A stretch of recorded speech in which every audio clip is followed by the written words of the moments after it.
How's it going, everybody?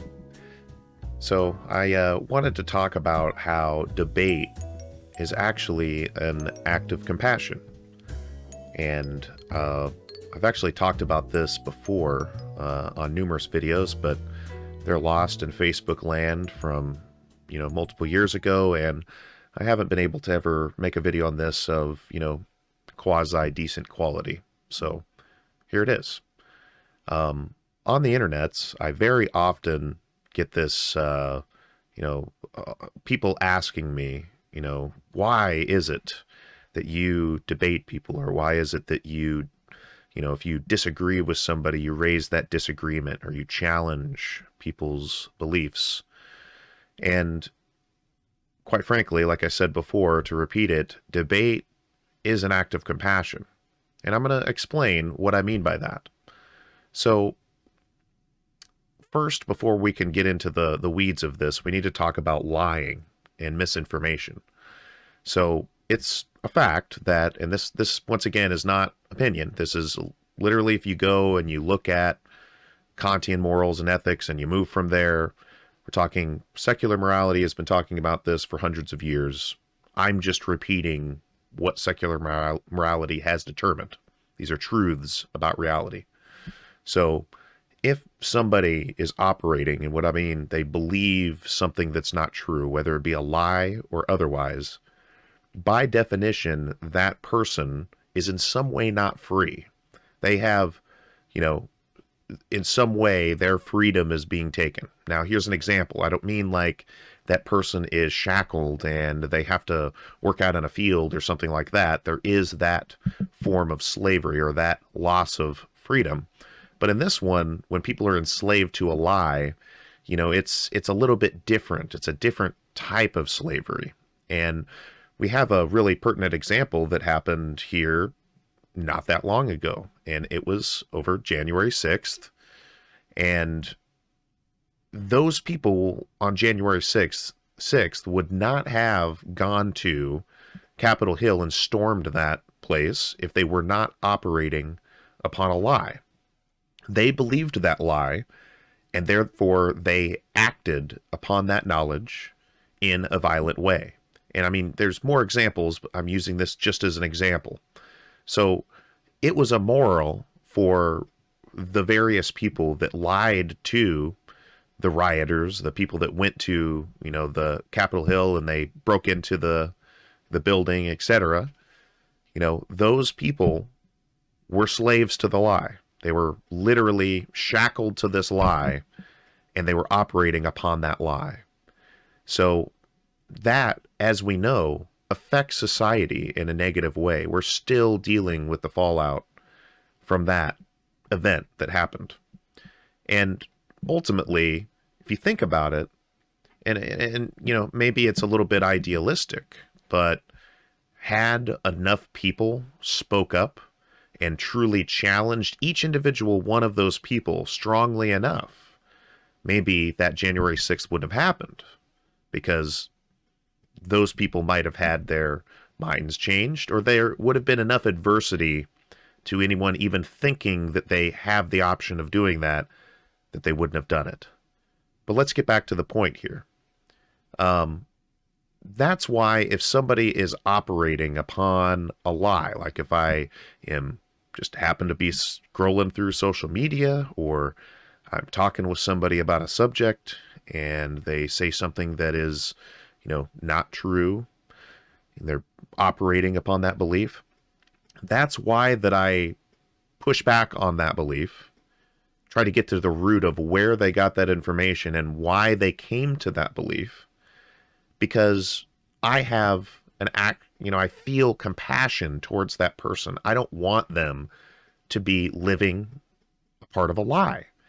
Just like if, you saw a person shackled and chained and was a slave, and you could just easily walk up and free them from those chains with not fear for your own health and safety. If you could do that, you would, because it'd be the right thing to do. And this is the same exact example, is that if that person's operating upon a lie, you don't have to browbeat them. You don't have to, chase them down until they accept what you say. That's absolutely not what I'm saying. But you will stand your ground upon the truth, because the truth, ironically enough, it said the Bible, right? The truth shall set you free. And unless those people are given the truth multiple times, usually, they're never going to break from that belief, which means they're going to operate around other people who may be predisposed to believing in silly or incorrect things. And it spirals. It spirals from there. And a lot of people think that it's like, well, this is just one drop in a vast ocean, or this is a single grain of sand on this infinite shore. But it's really not that, because this spreads. As soon as you challenge that first person, then the next person they go up to that challenges them, they start to actually listen. Because eventually, if they keep getting challenged, eventually it's not going to be a case of, well, I'm just going to stick with my preconceived notions. They're going to start to listen to somebody eventually down the line. And you are the one, the very first one in this scenario, that started that chain reaction. Now let's talk about cognitive dissonance, because I think that that's a big reason why people tend to stick to these beliefs, even though they're illogical, and also tend to, if you challenge those beliefs, call you an asshole, or say that you're being pompous, or what gives you the right, etc. And that is what I'm saying is my right. I actually care about the society that I live in, and I care if people are spreading lies and disinformation, especially if it comes to spreading lies and disinformation to children, innocents who don't know better. Then I have a real problem with it. But cognitive dissonance is a big part of this. And I want to speak from a perspective here, because many people may think, oh, well, you're just a random guy that's just telling me this. But I have a little bit of a unique perspective. I'm the guy that has to know things. It's literally my job to know things. And if I don't find out what that information is, if I don't just freely have it on the top of my head as just, pick it off the top of my head, the knowledge, then I have to look it up. And I need to know that that's right. I need to know really, really well that that's right, because there's not too many people that I can go to after that to verify whether it is. The buck stops with me. The buck stops with me. And even still, being in that job, and this isn't just like a bragging thing here, this is just a perspective of how this is a human nature problem. This is every human, right, has this problem.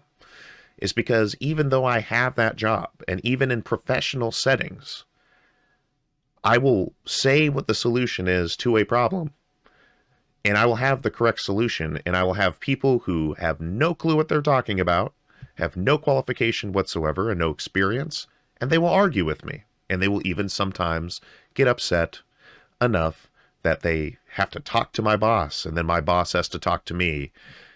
This is human nature. People, even though a person may be right, if somebody challenges a belief, small belief or big belief, doesn't matter. People tend to not like that. It's a thing called cognitive dissonance. It's a anxiety kind of feeling that you get, like butterflies in your stomach, when someone challenges a belief of yours, and you start to ponder on whether or not that belief may be true. Now, there are some ways, and this is kind of speaking from the Stoic perspective, there are ways to handle and, use cognitive dissonance to grow as an individual. Now, the first step to, dealing with cognitive dissonance, and this is the most important one, is recognizing that you are experiencing cognitive dissonance. It's easy to miss. Sometimes people think, well, I just feel anxious and I don't know why. And some of this is kind of like a subconscious thing that's happening in your mind, and the feeling, you're not aware of why that feeling is there. So the first step is just, really trying to have the mindfulness to recognize that you have cognitive dissonance. And, it's usually, people feel cognitive dissonance or this anxiety because People just don't like being incorrect. They like being right about things. They like feeling smart about things, and they don't like, quote unquote, feeling, I'm not saying they are, but feeling stupid. And that's, I can be compassionate with that, and people should be compassionate about that.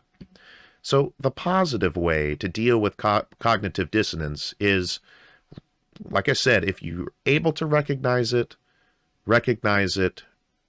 embrace it, okay, but also entertain somebody else's idea. And this is where a lot of people get it wrong, is that they very often will just block anything that is trying to come in.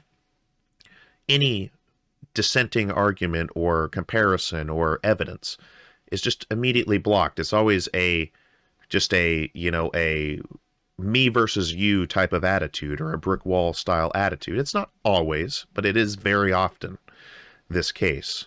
And the positive way to do it is you should be able to, without necessarily changing your belief, you should be able to entertain ideas that you are probably going to disagree with. Like, even though I have dealt with Ohm's law for years and years and years, I don't really think that it's likely somebody's going to convince me otherwise of Ohm's law. But I'm capable of listening to an argument all the way through without getting upset, or without, trying to shut down the argument or poison the well by calling people names or saying that they're an idiot so they can't understand or whatever. I can entertain an argument. It's actually not that hard if you take this emotion element out of it. If you're trying to reason with somebody, that's very important. Reason with somebody, you have to be able to do this. So just to make a quick mention, and more clearly, I've already kind of mentioned it, is the negative way to deal with cognitive dissonance. And this happens, I would say, more often than not, is just essentially stonewalling, putting up a wall, saying, I don't care what you say, I'm not going to listen to any evidence, etc., etc. And sometimes people try to do like a little gaslighting thing and say that you're the one that's doing that. And I wanted to address that here real quick, is if somebody actually is speaking from a position where they have evidence, like reputable evidence, and somebody just essentially says, well, you just refuse to see it my way, you're just not entertaining my idea. It's like, well, I'm sorry, I have a peer-reviewed study and you just sent me a Fox News article. There's a whole entire other rabbit hole that we can get on that has to do with the quality of evidence, and that really has a big part in how efficiently and how scientifically you can come to beliefs. Say theorem that you should probably look up sometime if you want to come to a more, or have a more systematic and scientific approach to come into your beliefs. It's called Bayes' theorem. But getting back to what we were talking about, and this has come full circle here. At the start, I mentioned debate is an act of compassion. So we've already mentioned that if somebody's operating on a lie, then they are not 100% free. I care about my fellow society members or my fellow Americans and their freedom. So therefore, that is why if somebody's operating on a lie, I want to tell them what the truth is. And it's not like always a religious case. It's not always a political case. It's sometimes a science case. I've talked with tons of flat earthers, for example. I've talked with tons of anti-vaxxers, for example. So it's, like a lot of people will attack me for just, like religious arguments that I have with people, because religious arguments are typically more closely held and strongly held beliefs. But that ain't just my only bag. I literally talk with people about everything, because once again, it is an action that is a reaction, and it is an act of compassion to do that. It would be, in my opinion, on my own personal philosophy, immoral for me to not speak up because I was not courageous enough. I didn't have the courage to speak up and say something. That to me is immoral. That to me is cowardly, to not say something when you have the knowledge and can break somebody from the chains of misinformation. So this is not something that is quote unquote disrespectful or trolling. You know, the things that I do, I don't call people names. Sometimes if it's just straight up name calling, I'll throw a thing in there. Sure, I'm not perfect, but in the initial arguments, and if somebody's actually making an attempt at an argument, I do not name call.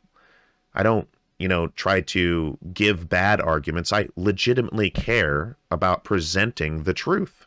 So name calling and saying things that are untrue is 110% something I'm not going to do. I don't need to quote unquote win the argument. I know the answer.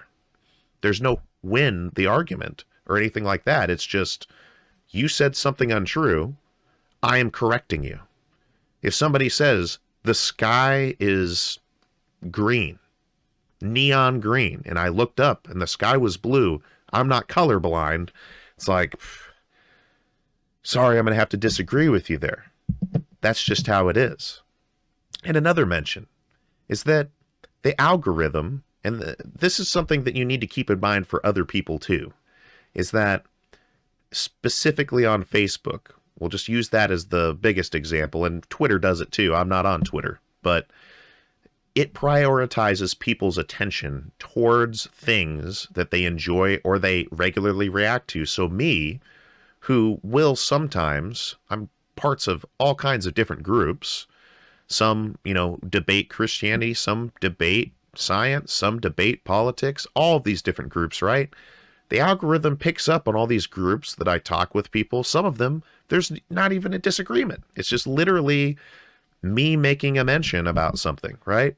But since I comment in those groups, the algorithm prioritizes that to the top of my feed. Anybody that says something about flat earth, says something about religion, says something about, science or, their lack of knowledge on science.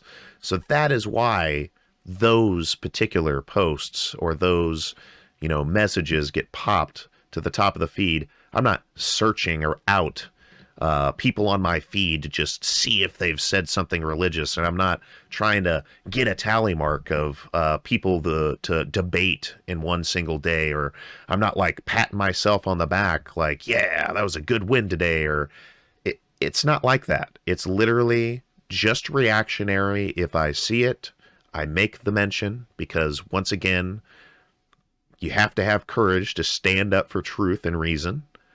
And this really is just a reaction and also a act of compassion. So to wrap up here, I know we've gone for a little bit, but just to wrap up, if something can be destroyed by the truth, then it should be destroyed by the truth. I don't care, and people should not care if it's religious or it's closely held. There's no sacred cows in my world, period. I do not care about sacred cows, and I will not entertain sacred cows. People don't like that. They're welcome to kick rocks down the road and not interact with me. I will sleep fine at night with that information or without it, either or.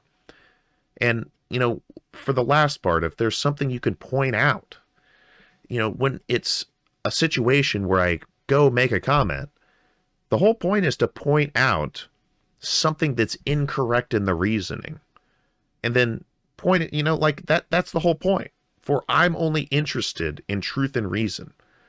Saying I can't believe this or can't believe that, or this other flowery nonsense that literally gets nobody anywhere, that's not going to get us anywhere. It's not going to get me out of your post quicker. It's not going to get me to stop correcting the misinformation that's being spread, especially if it's anti-vax information that's harmful. Let's be honest. So just address the argument. And if you can't address the argument, why are you making posts about that? Wouldn't you not want to make posts on things that aren't true or you're not sure about? I'm just saying, this boggles my mind. It boggles the mind that somebody is just literally incorrect. Somebody answers a question, even. Like somebody will post a question, like a clear question, not a, is the sky blue? And then you answer, it's not that type of rhetorical question. They'll post like a copy pasta of just a humongous post that'll have various different questions and then get upset and act persecuted when you answer the questions that are in the post.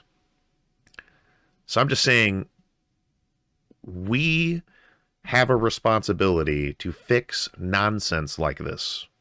People need to be exposed to philosophy, and they definitely need to be exposed to adversity. That is the pathway to learning. You are the sculptor. You are the sculptor and the statue.